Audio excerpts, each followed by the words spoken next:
Hãy konnichiwa. Hãy ngày nay dương mà thưa ca mình to thường làm hạt bảo dương kiện nó không mê riết khai gồ nô kỳ hồng chắc ngày nay cứ dương cho mà đó môn đáy sản hãy chứ dương xong an và thiên tầng ọc nè máu cứ kia được sẽ thả sẽ cây phức cứ xì xì ô dô bị khai gồ phức cứ xì xì hồ này kháng sử đự sư ghi nọ kỳ chít sư nọ ư chỉ tế kỳ xét sư nam mô nọ ô ý tốt sư irabina sai chẳng xâm rạp ở bật thiên làm hạt ní cứ cây trang ao dương chơ rơ dọc nơi chùm lại mùi để trầm trớ ដែលបានទៅសេឬក៏បានចែងពណ៌នានៅក្នុងច្បាប់ដែលមានឈ្មោះថា Shakai Fukushi Fukushi Oyobi Kaigo Fukushi Shiho នេះហើយអញ្ចឹងនៅក្នុងពី1ដល់5នេះតើចម្លើយមួយណាដែលមានទៅសេនៅក្នុងច្បាប់ដែលបានគេឲ្យយើងជ្រើសរើសនេះគឺនៅក្នុងច្បាប់មួយនេះឯងហើយ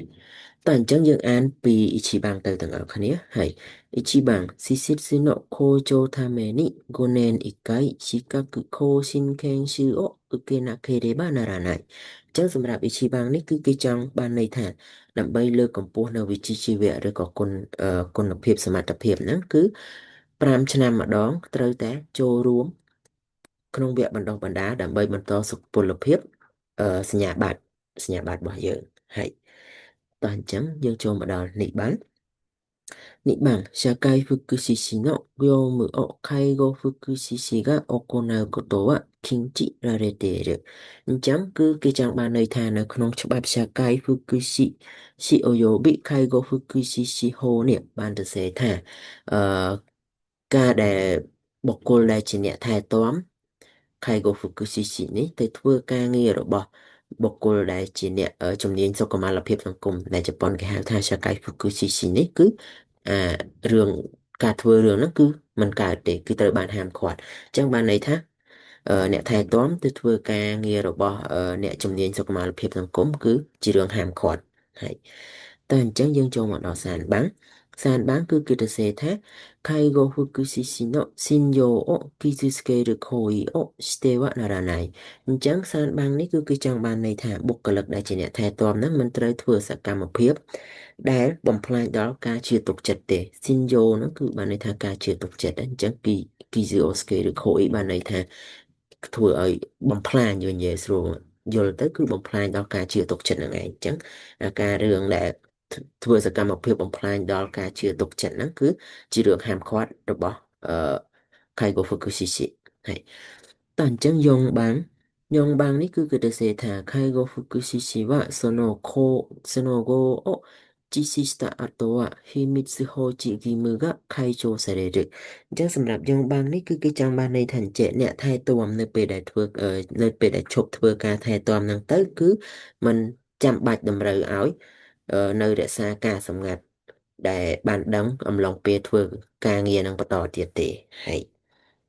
តើអញ្ចឹងយើងចូលមកដល់5番介護福祉士国家試験に合格した日から介護福祉士を名乗ることができるអញ្ចឹងក្នុងចម្លើយទី5នេះគឺចង់បានន័យថាបន្ទាប់ពីប្រកាសលទ្ធផលថាយើងនឹងបានប្រឡងជាប់នៅក្នុងការប្រឡងថ្នាក់ជាតិរបស់ប្រទេសជប៉ុននឹងហើយគឺយើងអាចប្រើឈ្មោះថា Kaigo Fukushi បានហើយតើអញ្ចឹងសម្រាប់ចម្លើយដែលត្រឹមត្រូវនៅក្នុងមន្តដៃសានេះគឺជាចម្លើយហើយគឺចម្លើយសានបានតើអញ្ចឹងហេតុអីបានសានបាំងហ្នឹងគឺជាចម្លើយដែលត្រឹមត្រូវអញ្ចឹងកន្លែងហ្នឹងគឺបើអ្នកដែលបានមើលអ្នកដែលបានរៀនហើយក៏អូខេតែសម្រាប់អ្នកដែលអត់ទាន់បានរៀនយើងសូមចាំទាំងអស់គ្នាទៅថានៅក្នុងច្បាប់ Shakai Fukushi Oyobi Kaigo Fukushi Ho នេះគឺគេបានចែងយ៉ាងច្បាស់ថា介護福祉士の信用を傷つける行為をしてはならないអញ្ចឹងគឺបើគេបានហាមឃាត់ទៅកាន់បុគ្គលិកដែលធ្វើការថែទាំហ្នឹងគឺហាមមិនឲ្យធ្វើសកម្មភាពណាដែលប៉ះពាល់ទៅដល់ទំនុកចិត្តឬក៏បំផ្លាញទៅការជឿទុកចិត្តរបស់អ្នកប្រើប្រាស់អីជាដើមទៅអញ្ចឹងគឺគេហាមដាច់ខាតដូចជាសកម្មភាពដូចជាការលួចរបស់អ្នកប្រើប្រាស់អីជាដើមអញ្ចឹងណាឧទាហរណ៍ហើយអញ្ចឹងគឺនៅក្នុងច្បាប់ហ្នឹងគឺគេបានបែងចែកឲ្យរឿងបានចែងឲ្យរឿងហ្នឹងយ៉ាងច្បាស់លាស់នៅក្នុងហ្នឹងហើយតើអញ្ចឹងយើងទៅមើលចម្លើយផ្សេងទៀតហេតុអីបានចម្លើយផ្សេងទៀតហ្នឹងមិនត្រឹមត្រូវតើអញ្ចឹងយើងមើលពីឈីបាំងទៅគឺស៊ីស៊ីស៊ីណូខូជូថាមេនី5年1回資格更新研修を受けなければならないអញ្ចឹងសម្រាប់ ដែលប្រយោគទៅសេថាដើម្បីបន្តសុពលភាពសញ្ញាបត្រហ្នឹង5 ឆ្នាំម្ដងត្រូវតែធ្វើការចូលរៀនវគ្គបណ្ដុះបណ្ដាលបណ្ដុះបណ្ដាលម្ដងទៀតហ្នឹងកន្លែងហ្នឹងគឺនៅក្នុងនាមយើងជាខៃកូហ្វូគូស៊ីស៊ីហ្នឹងគឺអត់មានច្បាប់ចែងបែបហ្នឹងទេអញ្ចឹងសួរថាគាត់ណែនកាំងអ៊ីកៃហ្នឹងអឺសម្រាប់5 ឆ្នាំម្ដងតើអ្នកណាដែល5 ឆ្នាំម្ដងត្រូវតែទៅចូលរួមក្នុងវគ្គបណ្ដុះបណ្ដាលដើម្បីបន្តសុពលភាពសញ្ញាបត្រហ្នឹងតើគឺជាអ្នកណាគឺជាcare manager ឬក៏ភាសាជប៉ុនគេហៅថាអឺ Kaigo Seimon In អញ្ចឹងយើងចាំទាំងអស់គ្នាថាcare manager គឺ Gonen Kang Ikai បានន័យថា5 ឆ្នាំម្ដងគឺគាត់ត្រូវតែទៅធ្វើការចូលរួមវគ្គបណ្ដុះបណ្ដាលដើម្បីបន្តសុពលភាពសញ្ញាបត្ររបស់គាត់ហើយតោះអញ្ចឹងយើងមកមើលមកកាន់និបាំងវិញនិបាំងគឺ社会福祉士の業務を介護福祉士が行うことが禁じられているអញ្ចឹងគឺគេហាមឃាត់គឺជាគេចង់និយាយថាគេហាមឃាត់ Kaigo Fukushiki ហ្នឹងមិនឲ្យធ្វើការងាររបស់សាកៃ Fukushiki ទេអញ្ចឹងកន្លែងហ្នឹងគឺមិនត្រឹមត្រូវទេនៅក្នុងច្បាប់ហេតុអីបានមិនត្រឹមត្រូវគឺដោយសារតែនៅក្នុងច្បាប់សាកៃ Fukushiki Hoyobi Kaigo Fukushiki Ho នេះគឺគេអត់បានទៅសេហាមឃាត់នៅកន្លែងហ្នឹងទេអត់មានបានបែងចែងច្បាស់លាស់នៅកន្លែងហ្នឹងទេចឹងហើយបានគឺចម្លើយហ្នឹងគឺជាមិនមែនជាចម្លើយត្រឹមត្រូវទេហើយតោះអញ្ចឹងយើងចូលមកដល់4番គឺ介護福祉士はその後を実施した後は秘密保持義務が解除されるអញ្ចឹងកន្លែងហ្នឹងគឺគេចង់បានន័យថានៅពេលដែលយើងលាឈប់ពីការងារថែទាំហ្នឹងហើយយើងអឺมันចាំបាច់នៅរក្សាការសម្ងាត់ឬក៏រឿងដែលយើងដឹងពីអ្នកប្រើប្រាស់នៅក្នុងកន្លែងថែទាំហ្នឹងពីមុនមកហ្នឹងគឺយើងមិនបាច់រក្សាការសម្ងាត់ហ្នឹងទៀតទេយើងអាចនិយាយប្រាប់អ្នកផ្សេងបានដោយស្របច្បាប់អីចឹងកន្លែងហ្នឹងក៏មិនត្រឹមត្រូវដែរមិនត្រឹមត្រូវហ្នឹងគឺខៃជោពាក្យថាខៃជោហ្នឹងគឺលើកលែងឬក៏ដកចេញហ្នឹងគឺអត់បានលើកលែងឬក៏ដកចេញទេអញ្ចឹងបានន័យថាអញ្ចេះទោះបីជាយើងបានលាឈប់ពីការងារថែទាំហ្នឹងក៏ដោយតែយើងគឺនៅតែ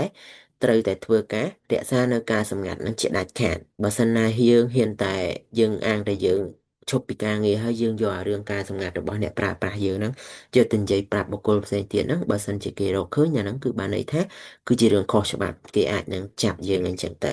ហើយយ៉ាងហើយគឺធ្វើឲ្យចម្លើយលេខ4ហ្នឹងគឺមិនត្រឹមត្រូវទេហើយតោះអញ្ចឹងយើងចូលមកដល់ចម្លើយលេខ5វិញはい5番、介護福祉士国家試験に合格した日から介護福祉士の福祉士を名乗ることができるអញ្ចឹងកន្លែងហ្នឹងគឺគេចង់បានន័យថាចាប់តាំងពីថ្ងៃប្រកាសលទ្ធផលថាយើងបានប្រឡងជាប់Kaigo Fukushi ហ្នឹងទៅគឺយើងអាចប្រើឈ្មោះ Kaigo Fukushi នេះបានហើយអញ្ចឹងកន្លែងហ្នឹងគឺមិនត្រឹមត្រូវទេហើយអញ្ចឹងកន្លែងនេះប្រហែលជាអ្នកដែលថ្មីកាលខ្ញុំដំបូងក៏ខ្ញុំអត់ដឹងដែរហើយអញ្ចឹងហេតុអីបានវាមិនត្រឹមត្រូវគឺដោយសារតែកាលណាដែលយើងប្រឡងជាប់ Kaigo Fukushiki ពេលដែលគេប្រកាសលទ្ធផលមកថាយើងបានប្រឡងជាប់ហ្នឹងក៏មិនទាន់ប្រកាសថាយើងហ្នឹងគឺអាចប្រើឈ្មោះ Kaigo Fukushiki នេះបានទេលុះត្រាតែយើងហ្នឹងធ្វើការចុះឈ្មោះចុះឈ្មោះនឹងរបៀបម៉េចទៅគឺចុះឈ្មោះនៅក្នុងថ្នាក់ខេត្តឬក៏ថ្នាក់ក្រុងឬក៏នៅក្នុងកន្លែង